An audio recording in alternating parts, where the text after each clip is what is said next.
welcome to my channel. In today's video, I'm sharing 4 decor DIYs using my Cricut Maker.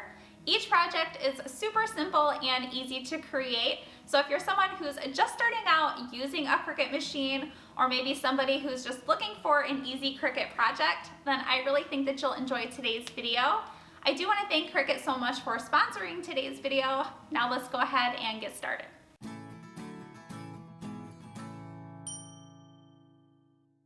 For the first DIY today, I'm creating this tabletop Hello Summer sign, and I'm starting in my Cricut design space and I'm creating a text with the word hello. I'm then creating a second text and I'm typing the word summer. Once I have both words all typed out, then I'm going to be changing the font, and for the word hello, I'm changing that font to the Cricut font that's called Typewriter. There's so many other fonts to choose from, but I really love the look of this one. And then for the word summer, I am going to be doing that one in the font from Cricut that is Cottage Style. As you can see, the Cottage Style font is a script font, and anytime you use a script font in Cricut, all of the letters will be unconnected, so I just need to connect them all. To do that, I'm highlighting my word summer and then going and clicking ungroup in the top right-hand side. I then can move each individual letter all by themselves, and I'm just moving them around to make everything connected. I then highlight the entire word summer and then go back up to my right-hand side and click group. I'm just resizing and making my words the size that I want them to be, and then once I have everything all set, I'm highlighting both hello and summer together and then going on the bottom right-hand side and clicking weld. That now makes both words one piece. Now that I have everything all set, I'm ready to cut. So I'm just hitting make it in the top right-hand side and then just making sure everything's okay. I have a 12 by 12 mat that I'm using, and I do not need to mirror my image. And then I'm selecting that I'm using a vinyl because I am using a vinyl for this project. The vinyl that I'm using for this project is a removable matte black vinyl. You can always tell if your vinyl is removable or permanent by flipping it over and looking at the grid backside. It will say removable or permanent. And then placing my vinyl side up onto my cutting mat and then inserting it into my Cricut Maker and letting the Cricut machine do its thing and cut out my words. Now that I have all of my vinyl cut out, I'm using one of my really handy Cricut tools to weed out all of my vinyl. Then for the piece that I'm going to be using to actually put my vinyl on is this mason jar shaped tabletop sign from Dollar Tree. I got it around Christmas time, and I'm first just cutting the jute that was around the top off. I'm then using it right on top of this lemon paper that I picked up. It was either from Joann's or Michael's. I'm placing it right on the paper and then using a pen to trace around it so that I will be able to have it the exact size and shape that I need. I'm then cutting that shape out, but I am cutting a little bit larger than the trace lines so that I have a little bit of wiggle room to work with later on. Next, I'm painting on some Mod Podge on the mason jar shaped piece from Dollar Tree, and then I'm placing the lemon paper right on top of that and just smoothing out any bubbles that are underneath. Once that has completely dried, I'm then using sandpaper around all of the edges just to give me a nice clean look with my paper, and it's going to cut off any of that excess paper that's hanging over the edge. Now that my piece is all made, I can use the vinyl piece that I created. I'm using my Cricut transfer tape to place over top of my vinyl, and then using my Cricut scraper tool to press over that vinyl and make sure that it attaches onto my tape really well. I did have a little bit of trouble with one of the ends, and I did have to go over it a few different times with my scraper tool, but it ended up working out just perfect. So once I have it all onto my tape, and then I'm just placing it in the center of my mason jar onto my lemon paper, and then just using my scraper tool to press that vinyl onto my surface. And then once it's on there, I just peel back the transfer tape. Next, I'm painting the top of my mason jar right over top of that lemon paper with my Waverly chalk paint in the color ink, and I just did one coat of that paint. Then I'm taking some of this black and white buffalo check ribbon and tying it around the very top of the mason jar. As you can see, I have some ripped paper. That's because I originally tried to put some jute around the top and then changed my mind and tore it off, and it did tear some of that lemon paper off, but you'll see in just a minute I end up fixing that. And then I got black paint on the very front of my lemon paper as well and tried to wipe that off with my finger and tore the paper. But I will fix that later on in the video. So I have this black and white buffalo check ribbon. I have it tied around the very top, and then I'm just cutting the ends in a diagonal shape. Here you'll see I'm touching up that black paint where I accidentally peeled it off. And then to go over that lemon paper that I tore when I tried to smudge off the paint, I'm just using one of these lemon-shaped unfinished wood stickers from Dollar Tree. I painted it with the Waverly paint in the color Maize, and then I used my white paint pen from Dollar Tree and just painted on all of the white pieces of the lemon, or white parts of the lemon. Then for the last step in this project, I'm using hot glue on the back side of my wood lemon slice and just gluing that over top of that ripped paper. And this is what my mason jar lemon themed sign looks like. I think it turned out super cute. It was really easy, and I'm so glad that I did rip the paper because I think it looks way better with the lemon slice at the top. Now for the second project, I'm creating this window bloom where you are planted sign. And I'm first going into Cricut Design Space and I'm going over to images, and I know that I want to use a wreath, so I typed in wreath, and Cricut Design Space has so many different wreaths to choose from, but I really liked this flower one here, so I selected that, and then I went down to the bottom and clicked insert image. So it pulls up my wreath on my canvas, and then I want to do a text, so I clicked text and I'm writing the word or typing the word bloom. I'm creating a second text that says where you are, and then I'm also creating a third text that says planted. I'm doing all three of these different because I want to be able to move each word or phrase by themselves. So next I need to change the font. So for bloom, I'm going up, and out of my Cricut fonts, I'm just choosing one that I like best, and the one that I liked best is called Annie Lou. And then I'm also doing that for my where you are, and then also my word planted. As you can see, this is a script font, and just like I said before, with any script font, you need to make all of your letters go together.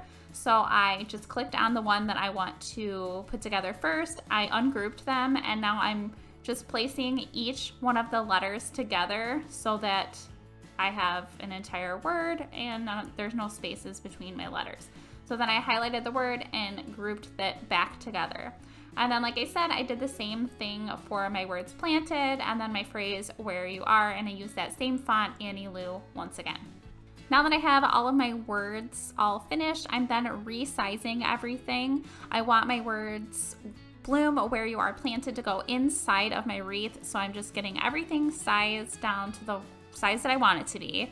And then I am going to be doing two different cuts today. I'm going to have the wreath one cut and then my words one cut. So I'm just removing the wreath from around my words, and I'm making my words one piece. So I just highlighted them, and then I'm going to the bottom right hand side and hitting weld.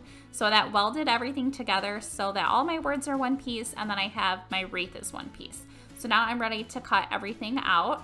So I just go to make it at the top, and then it's going to show me two mats since I have two different cuts. I have the wreath on my first mat, and then I'm just making sure everything's okay. I have it on a 12 by 12 mat. I'm not mirroring my image at all. And then I click on the second mat just to make sure everything's the way I want it to look, and it's on a 12 by 12 mat. And again, I do not need to mirror my image. So then I just go down to make it, and then I'm just choosing that it is a vinyl that I'm using today. The vinyl that I'm using for the wreath portion is this really pretty floral vinyl. This is a removable vinyl, and as you can see on the grid on the back side, it will say removable.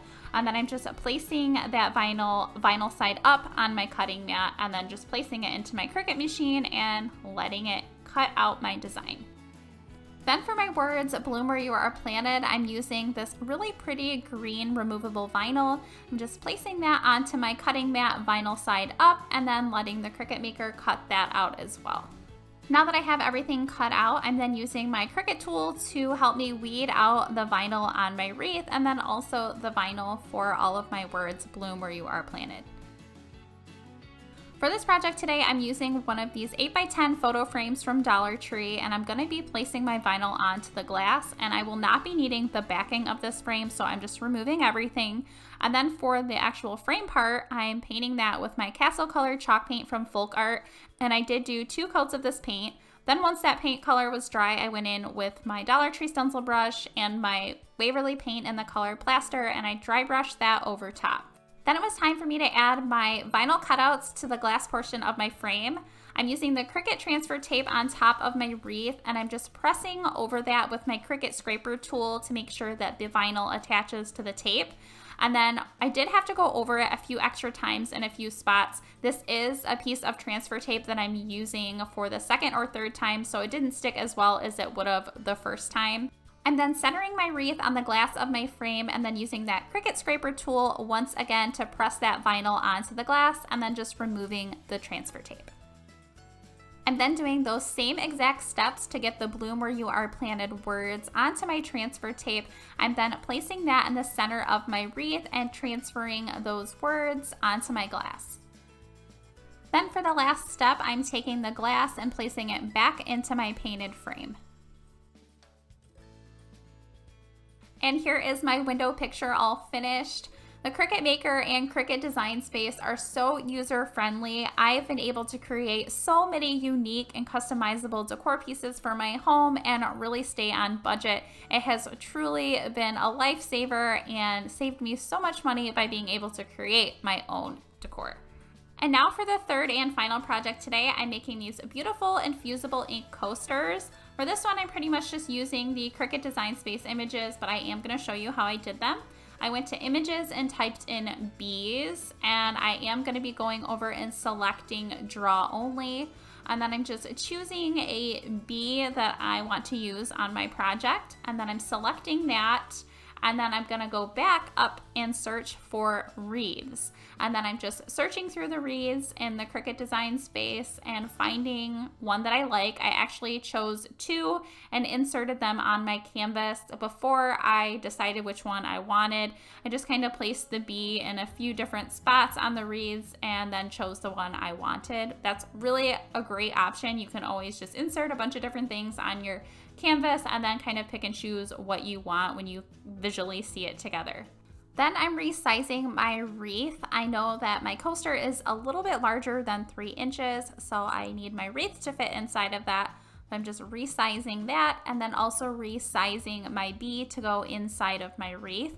Now this is all set for one coaster, then I'm making a second coaster and I'm using Cricut Design Space images once again, and I'm typing in butterfly and selecting this really pretty butterfly image of all these butterflies in a mason jar cup, and then just resizing that down so it will fit into my coaster. And then for the third image, again, in images and Design Space, I'm typing in bloom where you are planted because I know I want this saying on one of my coasters. So I'm just searching in the Design Space to see which images they have. And then I found this really pretty one. And then I also ended up finding another one that says you are my sunshine that I wanted to use. So I selected both of those and then inserted those onto my canvas. And then I got rid of one of the flowers that you see. I didn't show myself doing that because I ended up not using that one. So then I'm just resizing both of my images so that they will fit into my 3-inch coasters. Next, I am highlighting all of the images together and then I'm attaching them together so that they are one image, or not one image, but it'll be one draw on my mat. You can see all of my images on my mat and that's how they're going to be drawn, but I need to make sure that I'm mirroring my image and then I'm leaving my 12x12 mat that I'm using. And I did make sure to put that I'm using a paper for my material, but I forgot to show that part. I'm also using these Cricut Infusible ink coasters and then a 0.4 Cricut Infusible ink pen, and the pen color I'm using today is black. I'm also using a sheet of laser copy paper, and you do want to make sure that you're placing your copy paper on your light grip Cricut mat, and that's what I'm doing here. And next I'm inserting my pen into my Cricut machine. I'm making sure I put the cap back on it so I don't lose it. And I'm just pressing that into the Cricut machine until it snaps into place and then closing that off so that it stays in place. I'm just loading the paper into my mat and letting it draw. Now that I have all of my images drawn out, I'm going to be cutting my paper down a little bit around the image and just taking off the excess paper so that it's easier for me to place it onto my coasters. And I did that for all 4 of my images. Then I'm flipping my image over so that the front of the image is on the front side of my coaster. And then I'm using my Cricut heat resistant tape and taping on my paper onto my coaster. This tape is great and it is heat resistant to 400 degrees. To make these coasters, I'm using my Easy Press 2 and I need to reset my heat temperature, and I'm going all the way up to 400 degrees. And then I need to reset the timer on my Easy Press, and for these Infusible ink coasters, it's 400 degrees for 240 seconds. I'm placing a piece of cardstock down on my Cricut heat mat so that it will protect my mat from getting any ink on it, since I am placing my coaster front side down. And then I'm placing a piece of butcher paper on top of that, and then my heat press for the 240 seconds. Once it's all done and it has cooled but is still warm, I'm then removing the paper and the tape. This is what my coasters look like all finished. You could definitely use a bright color if you wanted, but I just wanted to go with the black, and I think that they turned out absolutely beautiful. I hope that you all enjoyed today's video and could really see just how easy using a Cricut Maker can be. And I do want to thank again Cricut so much for sponsoring today's video and for all of you for watching today's video.